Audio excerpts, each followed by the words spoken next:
ফিলিস্তিনি হত্যায় রক্তরাঙা দুই হাত আবারও এক হয়েছে। বন্ধু ট্রাম্পের সাথে দেখা করতে তেল আবিব থেকে ওয়াশিংটনে উড়ে আসেন ইসরায়েলি প্রধানমন্ত্রী বেনিয়ামিন নেতানিয়াহু। বৈঠক করেছেন গাজা ইস্যু নিয়ে।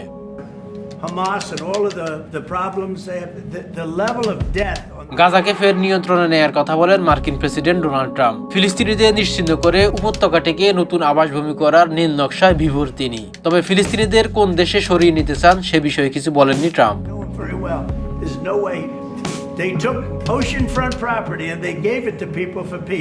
সংবাদ সম্মেলনে গাজাকে আবাসন নির্মাণের জন্য দারুণ স্থান হিসেবে বর্ণনা করেন ট্রাম্প। তিনি বলেন, গাজা উপত্যকার নিয়ন্ত্রণ ও মালিকানার জন্য যুক্তরাষ্ট্রের একটি শান্তি বাহিনী থাকলে ভালো হবে। গাজায় একটি মুক্ত মঞ্চ প্রতিষ্ঠা করতে চান ট্রাম্প।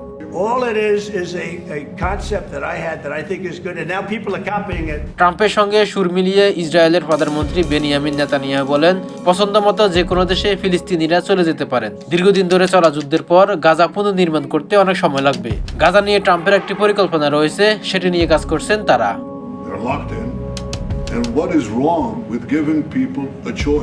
হামাসের কাছে জিম্মি বন্দীদের মুক্তির বিষয়ে কাজ করে যাচ্ছেন বলে ইসরায়েলিদের আশ্বাস দেন এই দুই নেতা। যদিও হামাসের পক্ষ থেকে এই বিষয়ে নিশ্চিত করা হয়নি।